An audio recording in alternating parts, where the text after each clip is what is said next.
When we say germs, what comes to mind? Maybe you picture a little green blob. Maybe you think of tiny things that make you sick.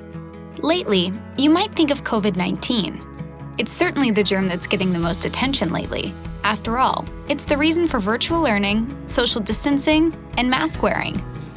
We're going to learn a lot about germs today. We'll talk about the two main kinds of germs that make people sick, what they have in common, and what makes them different. And we'll learn how doctors treat them, including which medicines work on each kind and which don't. Before we start, can you guess what the two main kinds of germs are? Some fun facts while you're thinking. Both germs are kinds of microorganisms, which means they're too small to be seen without a microscope. They're also called microbes. Amoebas are one kind of microbe. Protozoas, fungi, and algae are other kinds. But the two main microbes that we're going to talk about are bacteria and viruses. Chances are you've heard of them. You've probably even been infected with both of them at some point in your life. When you get sick, it can be hard to tell whether bacteria or viruses are to blame. Both can give you a fever, muscle aches, cough, and sore throat. They're often caught the same way too, by coming into contact with a contaminated surface or with an infected person who is coughing or sneezing. It often takes a trip to the doctor to distinguish between the two. Let's start by talking about bacteria. Most bacteria are harmless, and some even help us by digesting food, destroying disease-causing microbes, and providing essential nutrients. Fewer than 1% of bacteria cause disease in people. Bacteria are one-celled organisms that are linked to ear, throat, and sinus infections, as well as bronchitis and pneumonia. If you have ever had strep throat, that was caused by bacteria. Viruses are tinier than bacteria. In fact, the largest virus is smaller than even the smallest bacterium. And yes, bacterium is the singular form of the word.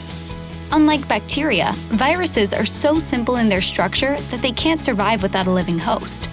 They act as parasites, attaching themselves to cells and then reprogramming those cells in order to quickly reproduce more of the virus. Ever had a simple cold? That was a virus. How about the flu? That's a virus too. There is one medication that doesn't work on a virus, and that's an antibiotic. Antibiotics only kill bacteria. In fact, doctors often won't prescribe an antibiotic unless they are positive that bacteria are the reason their patient is sick. Antibiotics can kill off the healthy bacteria in your body, which isn't great.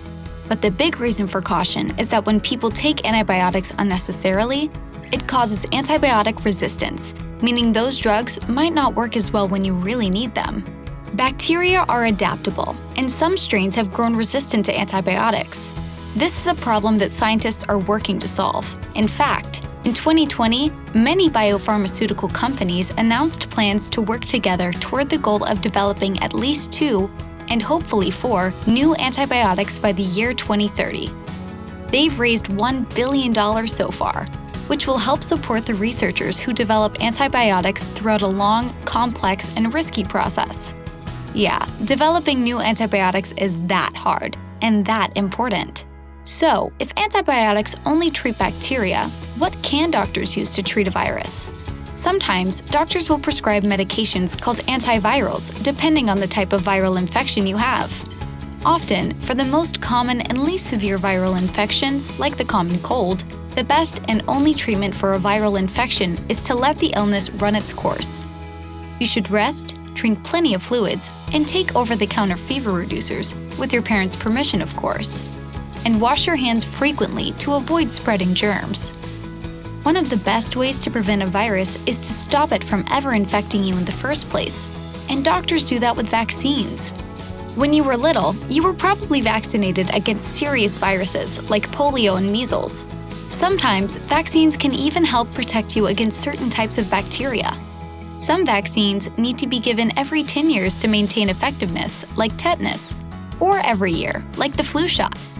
So, given what you've learned, do you think COVID-19 is caused by bacteria or a virus? The hint is in the name. The VI in COVID actually stands for virus, and it's caused by a new strain of coronavirus. Since COVID-19 is not caused by bacteria, antibiotics won't cure it. Instead, researchers are working around the clock on new treatments to treat people who have COVID-19. You probably also know that researchers are hard at work to create a safe and effective vaccine to prevent COVID-19, with clinical trials underway to ensure it's safe and effective. Until the vaccine is ready for distribution, the best way to get through this pandemic is to avoid getting the virus. And the best way we can do that is through social distancing and wearing a mask. The Centers for Disease Control and Prevention, also called the CDC, recommends that we wear masks when in public around people who don't live in our household and when we can't stay 6 feet away from others. Wearing a mask and social distancing can be hard at school, especially in the hallways, when you're entering or leaving a classroom, or when you're in the cafeteria. But you are smarter now, and you know why it's important. So, keep your distance, keep wearing your mask, keep doing your best, and let's work together to keep our friends and family safe and healthy.